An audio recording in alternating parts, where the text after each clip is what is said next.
जय हिंद साथियों, आप सभी का स्वागत करता हूं आप सभी के अपने चैनल एग्जाम फतेह में। साथियों, आज की इस वीडियो में ऐसे 75 स्वर्णिम क्वेश्चंस देखेंगे जिन क्वेश्चंस को देखने पर साथियों सिलेक्शन आपका निश्चित तौर पर तय हो जाता है। और ये पूरी हिंदी के साथियों 37 क्वेश्चन यहाँ पर लिए हैं, चुनिंदा क्वेश्चन। मेरा मानना है साथियों, मैं आपको जो टारगेट देता हूं वो टारगेट आप कंप्लीट करते हैं। और आज के इन 37 प्रश्नों में से साथियों आपका टारगेट जो होना चाहिए वो 25 प्रश्नों का होना चाहिए। यानी कि 25 प्रश्नों तक आपको बिल्कुल सही जवाब देना है साथियों इन हिंदी के प्रश्नों में से। तो क्लास आपकी साथियों शुरू हो चुकी है। पहले नंबर का प्रश्न आपकी स्क्रीन पर आ चुका है कि हिंदी की आदि जननी क्या है? संस्कृत है, पाली है, प्राकृत या अपभ्रंश है?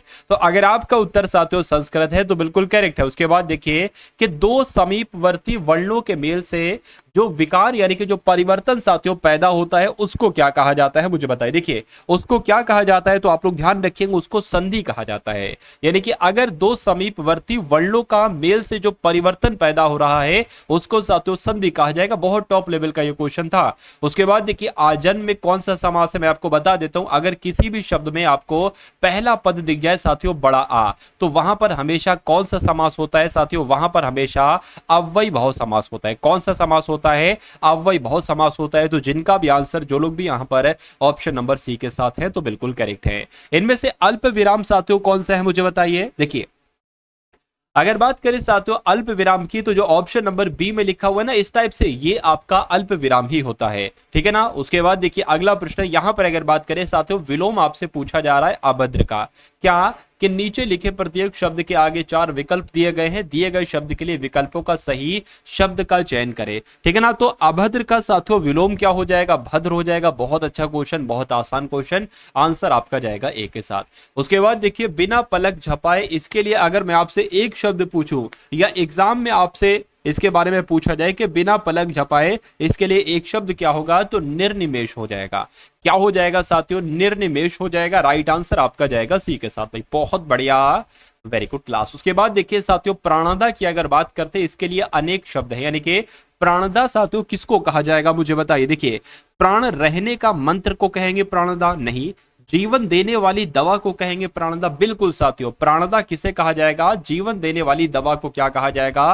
प्राणदा कहा जाएगा। और जो लोग भी, जिनका भी आंसर यहां पर बी था तो बिल्कुल करेक्ट था। भाई बहुत बढ़िया और वेरी गुड क्लास। चलिए साथियों उसके बाद देखिए अगला सवाल है कि जो कम खर्च करता हो उसके लिए एक शब्द क्या होगा, बताइए। कंजूस, लोभी, मितव्ययी या मक्खीचूस? तो अगर आपने यहां पर ऑप्शन नंबर सी का चयन किया है, यानी कि जो कम खर्च करता है मितव्ययी कहा जाता है, तो आपका उत्तर बिल्कुल करेक्ट हो जाएगा। अब देखिए साथियों इसमें आपको शुद्ध शब्द बताना है। 4 शब्द आपको दिए गए हैं, आपसे पूछा जा रहा है कि जिजीविषा कैसे लिखा जाता है, जो कि वर्तनी बिल्कुल साथियों सही हो जाएगी। फटाफट साथियों मुझे बताइए। देखिए अगर बात करें जैसे यहां पर जिजीविषा ऑप्शन नंबर बी में लिखा हुआ है, ऐसे लिखा जाता है साथियों जिजीविषा। तो जिनका आंसर यहां पर बी तो बिल्कुल करेक्ट है। उसके बाद देखिए अगला सवाल आपकी स्क्रीन पर देखिए और बताइए, मुझे बताइए कि राइट आंसर आपका क्या है। देखिए यहां पर अब आपसे पूछा जा रहा है कि अशुद्ध शब्द कौन सा, यानी कि 3 शब्द वर्तनी में बिल्कुल सही है, एक शब्द गलत है, उसका ही आपको चयन करना है। देखिए शुष्क ऐसे ही लिखा जाता है, बिल्कुल सही।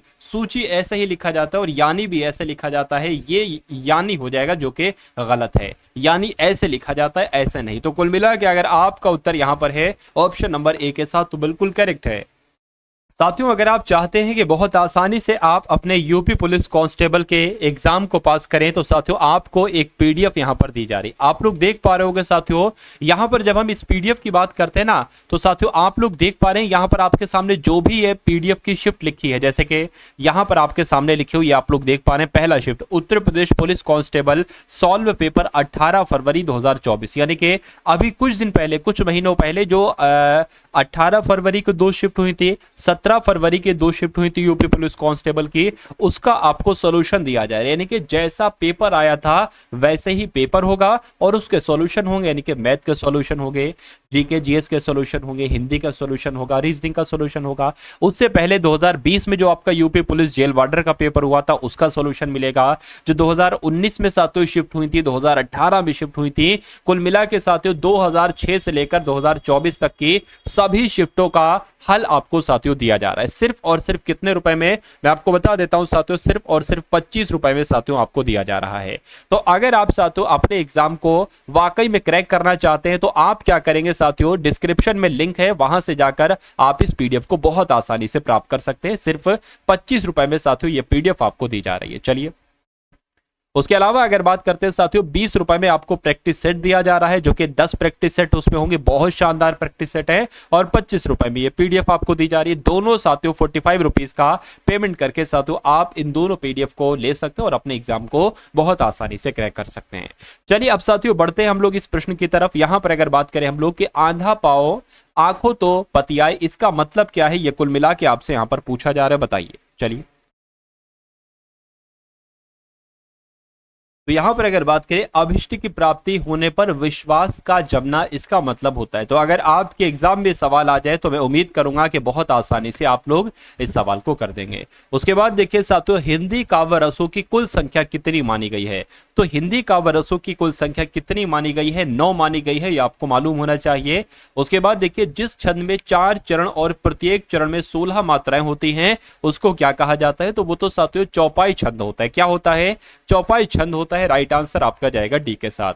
अगला प्रश्न देखिए, मुदित महीपति मंदिर आए सेवक सचिव सुमंत बोला, इस पंक्ति में कौन सा अलंकार है, बताइए। देखिए यहां पर अगर बात करें साथियों, वर्णों की आवृत्ति हो रही है और आप सभी को पता है वर्णों की आवृत्ति जहां पर होती है वहां पर अनुप्रास अलंकार होता है। ज्ञानपीठ पुरस्कार पाने वाले हिंदी के पहले साहित्यकार कौन थे, आपसे क्वेश्चन बहुत पूछा जाता है साथियों। सुमित्रा नंदन पंत थे। इनको ज्ञानपीठ पुरस्कार जो मिला था साथियों वो इनकी रचना चिदंबरा के लिए मिला था। किसकी, इनकी रचना चिदंबरा के लिए मिला था, ये भी आपको मालूम होना चाहिए।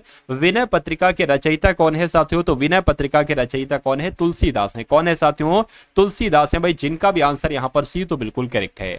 उसके बाद देखिए अगला प्रश्न आपकी स्क्रीन पर है, देखिए और मुझे बताइए कि सही जवाब आपका यहाँ पर क्या होगा। देखिए, अर्थ के आधार पर संज्ञा के कितने प्रकार निर्धारित किए गए हैं। तो कितने प्रकार निर्धारित किए गए हैं, 5 प्रकार निर्धारित किए गए हैं, जिनका आंसर यहां पर ए है, बिल्कुल करेक्ट है। साथियों ये बहुत टॉप लेवल के एक तरीके के हिंदी के क्वेश्चंस हैं। मेरा मानना है कि इन सभी हिंदी के क्वेश्चंस को आप लोग साथियों देख रहे हैं और अपनी हिंदी को मजबूत कर रहे हैं, क्योंकि साथियों हिंदी एक ऐसा विषय है जिसमें पूरे नंबर लाना साथियों बहुत आसान आपके लिए हो जाता है। चलिए, तो अगर बात करते हैं यहां पर कि व्याकरणिक दृष्टि से भाषा की सबसे बड़ी इकाई क्या है, तो सबसे बड़ी इकाई तो वाक्य है। इसमें से अगर बात करें कि सबसे बड़ी इकाई क्या है, तो वाक्य है। चलिए, निम्नलिखित में से विकारी शब्द कौन सा है, मुझे बताइए। देखिए विकार का मतलब होता है परिवर्तन। विकार का मतलब क्या होता है, विकार का मतलब होता है परिवर्तन, यानी कि एक ऐसा शब्द आपको बताना है जिसमें परिवर्तन हो सकता है। देखिए आज की अगर बात करें तो आज ही नहीं आपने पढ़ा होगा, आज ही आपने नहीं पढ़ा होगा, यानी कि ये आपका साथियों अविकारी शब्द है।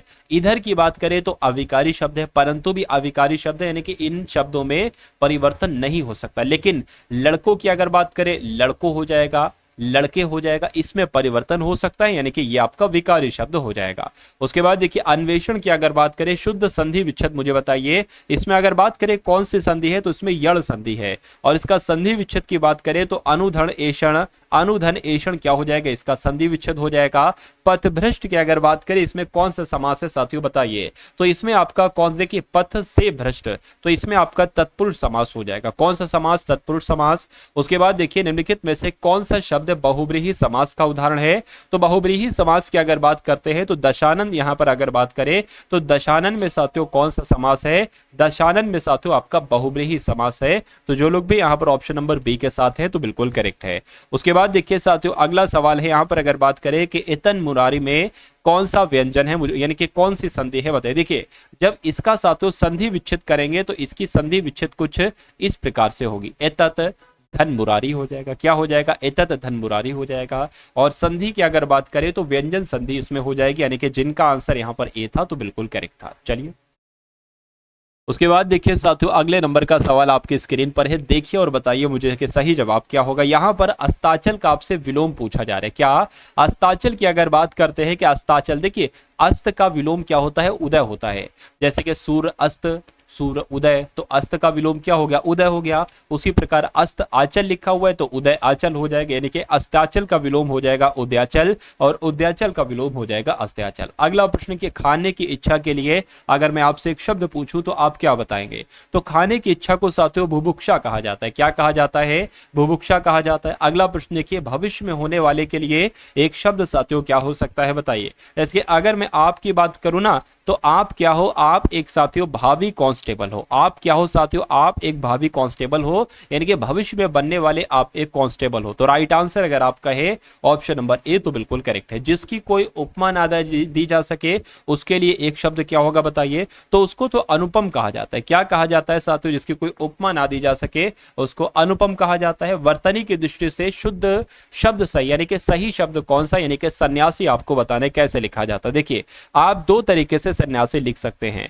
आप सन्यासी साथियों इस प्रकार से भी लिख सकते हैं और आप सन्यासी साथियों इस प्रकार से भी लिख सकते हैं। तो कुल मिला के आंसर आपका जाएगा ए के साथ। उसके बाद देखिए साथियों यहां पर अगर बात करें शुद्ध रूप कौन सा है, यानी कि सही शब्द आपको बताना है कौन सा है।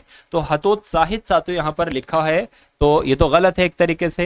यहां पर अगर बात करें जैसे आपका ऑप्शन नंबर बी में लिखा हुआ है ना हतोत्साहित, ऐसे लिखा जाएगा। तो जो लोग भी यहां पर ऑप्शन नंबर बी के साथ है बिल्कुल करेक्ट है।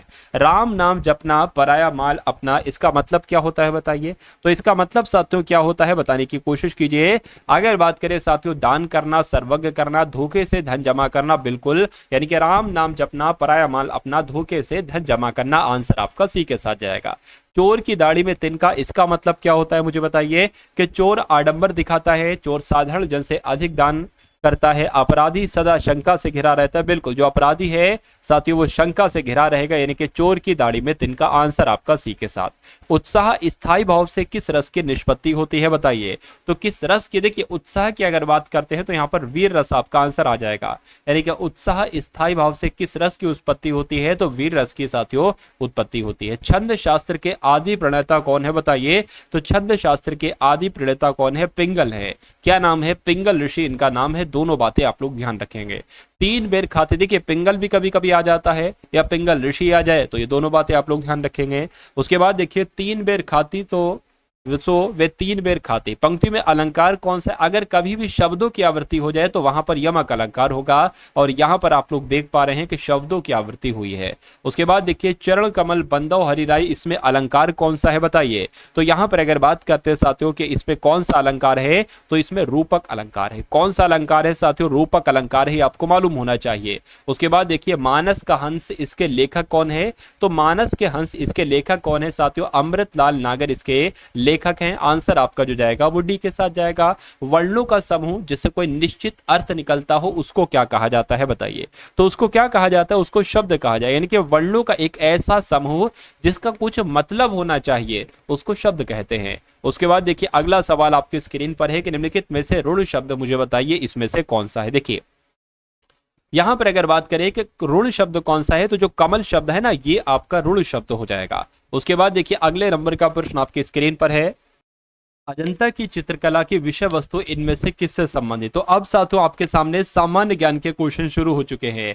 तो यहां पर भी आपका स्कोर होना चाहिए लगभग 37 क्वेश्चन हम लोग देखेंगे सामान्य ज्ञान के, और इसमें से आपको लगभग 16 से 17 प्रश्न बिल्कुल सही करना होंगे। देखिए अजंता की चित्रकला कि विषय वस्तु इनमें से किससे संबंधित है, तो साथियों बौद्ध धर्म से संबंधित है, आपको मालूम होना चाहिए। आंसर आपका बी के साथ। किसके शासन काल में मुगल कला चित्रकला ये बहुत ज्यादा फली फूली, तो मैं कहूंगा जहांगीर के समय में मुगल चित्रकला बहुत ज्यादा फली फूली, चरम उत्कर्ष पर थी। हुमायूं ने पहली बार चुनार के किले पर आक्रमण कब किया था, तो 1532 में किया था, ये आपको मालूम होना चाहिए। आंसर आपका जाएगा बी के साथ।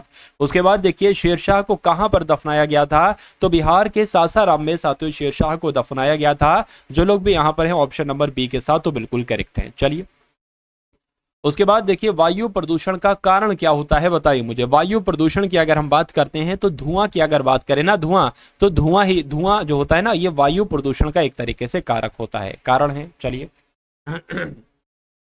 निम्नलिखित में से कुनैन नामक दवा किससे प्राप्त होती है, तो ये तो सिनकोना प्लांट से प्राप्त होती है। किससे प्राप्त होती है, सिनकोना प्लांट से प्राप्त होती है।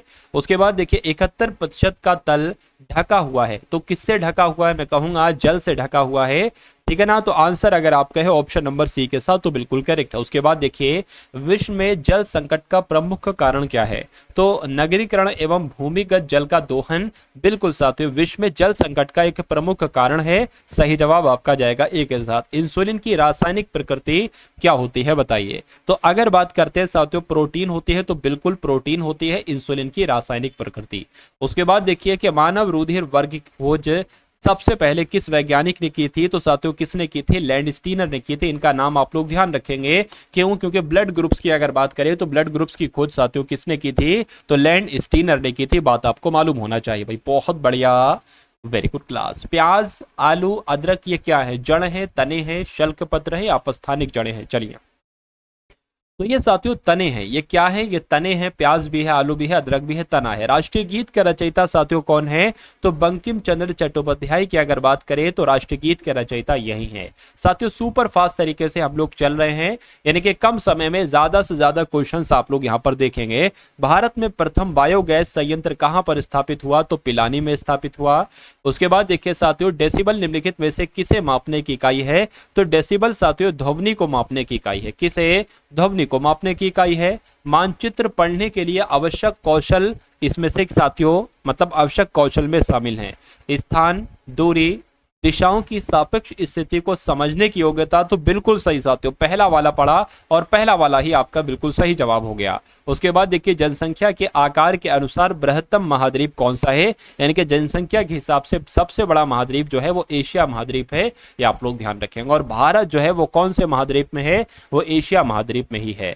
उसके बाद देखिए अगला सवाल आपकी स्क्रीन पर है कि भिलाई इस्पात संयंत्र ये कहां पर स्थित है? तो भिलाई इस्पात संयंत्र साथियों छत्तीसगढ़ में स्थित है। कहां पर? छत्तीसगढ़ में स्थित है। भारत में महिलाओं के लिए आरक्षण की व्यवस्था कहां पर है बताइए? तो पंचायती राज संस्थाओं में साथियों भारत में महिलाओं के लिए आरक्षण की व्यवस्था है। किसी राज्य के राज्यपाल की नियुक्ति के लिए कम से कम आयु कितनी चाहिए होती है? तो राज्यपाल बनने के लिए साथियों 35 वर्ष आयु चाहिए होती है। उसके बाद देखिए अनुच्छेद 356 का प्रथम प्रयोग कब और कहां किया गया था बताइए? तो ये तो केरल में किया गया था। और कब किया गया था? 1959 में किया गया था। तो जिनका आंसर यहां पर डी तो बिल्कुल करेक्ट है। उसके बाद देखिए नगर निगम द्वारा कौन सा कर लगाया जा सकता है? तो यहां पर अगर बात करते हैं साथियों नगर निगम द्वारा कौन सा कर लगाया जा सकता है बताइए?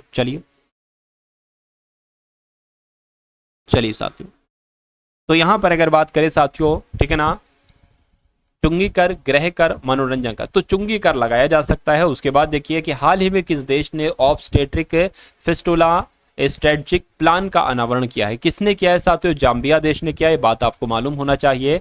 अगला प्रश्न देखिए निम्नलिखित नोबल गैसों में से कौन सी वायु में नहीं पाई जाती है? तो कौन सी गैस साथियों वायु में नहीं पाई जाती है? रेडॉन गैस वायु में नहीं पाई जाती है, ये बात आपको मालूम होना चाहिए। उसके बाद देखिए सार्वभौमिक रक्तदाता का रक्त समूह है, ठीक है ना, यानी कि किस ब्लड ग्रुप को कहा जाता है साथियों सार्वभौमिक रक्तदाता? तो मैं कहूंगा ब्लड ग्रुप ओ को कहा जाता है सार्वभौमिक रक्तदाता। चलिए कंप्यूटर का मुख्य पटल को क्या कहा जाता है? तो कंप्यूटर के मुख्य पटल को साथियों मदरबोर्ड कहा जाता है। क्या कहा जाता है? मदरबोर्ड कहा जाता है। आंसर आपका बी के साथ जाएगा। इनमें से किसे स्नेह पूर्वक grand old man of India के नाम से जाना जाता है बताइए? साथियों मेरी क्लास होती है टारगेट सिलेक्शन पर। किस चैनल पर? टारगेट सिलेक्शन पर, रोज रात्रि साथियों 8 बजे। इस क्लास में मैं आपको साथियों 4 विषय पढ़ाता हूँ, हिंदी, जीएस, उसके अलावा साथियों मैथ, उसके अलावा रीजनिंग। 8 बजे जो क्लास होती है उस क्लास में इन चारों विषयों का हम लोग निचोड़ देखते हैं और जो एक्सपेक्टेड क्वेश्चन आपके इस बार परीक्षा में पूछे जा सकते हैं डायरेक्ट हम लोग साथियों वही देखते हैं। तो उस क्लास में भी आप लोग आया कीजिए। देखिए grand old man of India किसे कहा जाता है? तो दादा भाई नौरोजी को कहा जाता है। वायुयान का आविष्कार साथियों किसने किया था? तो वायुयान का आविष्कार राइट ब्रदर्स ने किया था। किसने किया था साथियों? राइट ब्रदर्स ने किया था, ये आपको मालूम होना चाहिए भाई, बहुत बढ़िया, वेरी गुड क्लास। उसके बाद देखिए अगला सवाल है कि उत्तर प्रदेश की सर्वप्रथम महिला मुख्यमंत्री कौन थी? तो कौन थी साथियों? सुचिता कृपलानी थी, आपको मालूम होना चाहिए। आंसर आपका जाएगा डी के साथ। स्पैरो की उपाधि किसे प्रदान की गई है बताइए? चलिए तो आप लोग ध्यान रखेंगे मेजर जनरल राजेंद्र सिंह की अगर बात करें तो इनको साथियों स्पैरो की उपाधि दी गई है। उसके बाद देखिए भारत के लौह पुरुष के रूप में किसे जाना जाता है बताइए? तो भारत के लौह पुरुष के रूप में साथियों किसे कहा जाता है? सरदार वल्लभ भाई को जाना जाता है। आंसर आपका जो जाएगा वो ऑप्शन नंबर बी के साथ जाएगा। चलिए उसके बाद देखिए अगला प्रश्न आपकी स्क्रीन पर है।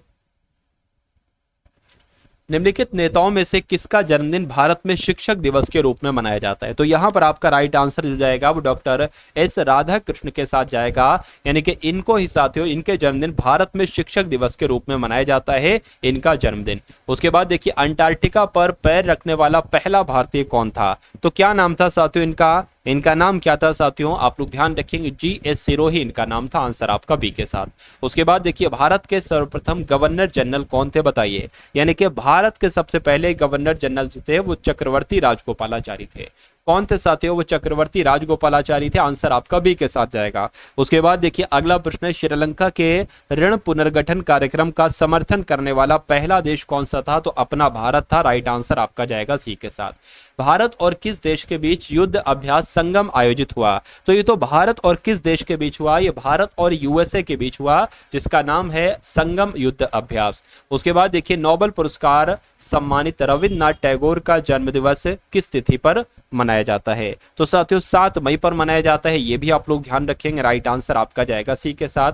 मेजर ध्यानचंद खेल विश्वविद्यालय ये कहां पर स्थित है साथियों बताइए? तो ये उत्तर प्रदेश के मेरठ में स्थित है। ये कहां पर स्थित है साथियों? ये उत्तर प्रदेश के मेरठ में स्थित है। ये बात आपको मालूम होना चाहिए भाई। बहुत बढ़िया, वेरी गुड क्लास। तो ये क्लास आपको कैसी लगी एक बार कमेंट सेक्शन में साथियों जरूर बताएंगे। और जिस पीडीएफ का मैंने जिक्र किया था साथियों, उस पीडीएफ को जरूर ले लीजिएगा, ठीक है ना। वो पीडीएफ साथियों 2 पीडीएफ आपको मिलेंगे 45 रुपए में।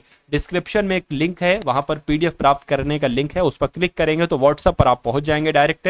वहां से आपको एक बारकोड दिया जाएगा, बारकोड पर 45 रुपए का पेमेंट करके 2 तरह की पीडीएफ आप साथियों ले लेना और उसको पढ़ लेना बहुत आराम से। एग्जाम आपका बहुत आसानी से निकल जाएगा। तो इस वीडियो को लाइक कीजिएगा, शेयर कीजिएगा। मिलते हैं हम सभी लोग आने वाली वीडियो में। जय हिंद साथियों।